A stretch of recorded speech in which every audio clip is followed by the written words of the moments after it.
We'll get on to your views about Southeast Asia and the opportunities there, because I know that's your area of expertise now. But I wanted to get your take on what we've seen out of Washington today. We have got this bill that will potentially force some of these companies to delist. It's likely to be signed off by President Trump. How significant do you think this legislation is, and will it change Qiming's investment strategy?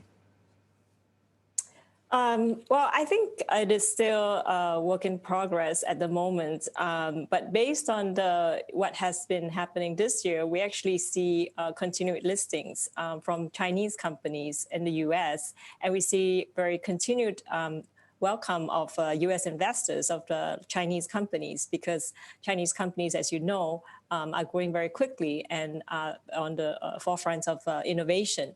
At the same time, we see that this has accelerated the Chinese efforts to help companies to list on the local stock market, especially technology companies, which may not be profitable, some of which will have no revenues even. So yeah, we have seen a very good response from investors in China for STAR-bought listings, particularly in the healthcare sector, which has been very encouraging, very good for Qiming.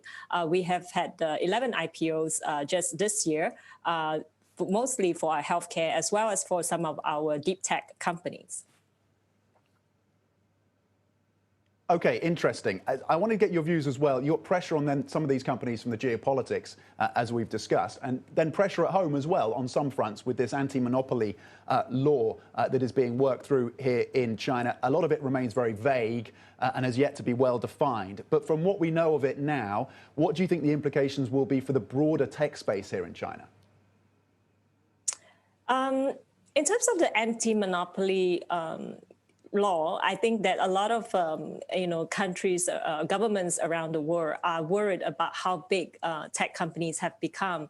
At my previous firm, I participated in the investment of Alibaba, and we saw it grow from not so big company in 2003 to the giant that it is today. And I believe that a lot of government, as regulators, as well as even users, want to see that there are good restraints on this on these companies in terms of how data is used, in terms of how they are using their competitive power in the whole competitive landscape. I believe that some regulation is good for the whole tech ecosystem. Okay, Helen, this is David. So that takes us into Southeast Asia, because when people talk about scale in China, you reach a certain scale without that threat of regulation and maybe anti-monopoly scrutiny. For example, Alibaba, of course, is a very big company already. Southeast Asia, people talk about, yes, 500-600 million people, but you have to take more than 10 countries together. How do you apply your framework of scale from China into investing in Southeast Asia? Yes, I believe that when you look at Southeast Asia, the biggest problem is the fragmentation. Like you said, is made out of 10 countries. But I do also think that it is one of the fastest growing regions in the world, especially in terms of internet growth and the growth of the digital economy. And I think COVID is just going to accelerate that. So with that, we are pretty optimistic about the prospects of Southeast Asia. And we've seen tremendous growth, especially in the e-commerce sector. And you can see that Shopee and the C Group has already reached almost 90 billion in market cap. So that is a very promising sign that there will be more unicorns, even decacorns emerging from the Southeast Asia ecosystem. Okay, so what's next? So we talk about, and everyone pretty much who lives in Southeast Asia knows, food and healthcare delivery, ride hailing. These are almost staples to daily life. What's the next hottest vertical in your view? That's always the million-dollar question. I think that we, as we've seen in China, COVID has accelerated adoption in certain key verticals, including online groceries, online education, and even telemedicine. So this would be some areas that we would be paying more attention over the next few months.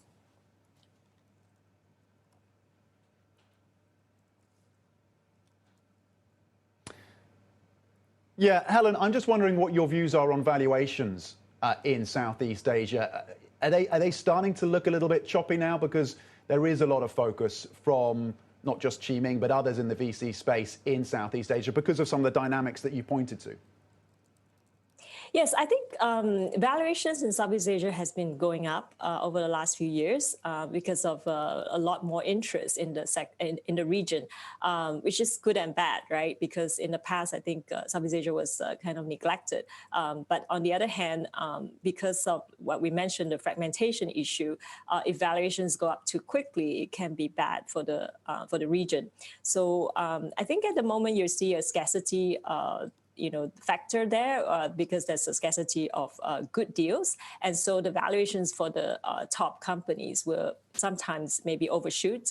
But I do think that, as long as there is enough continued interest in the region and there's enough new innovation in the region, then valuations should stabilize.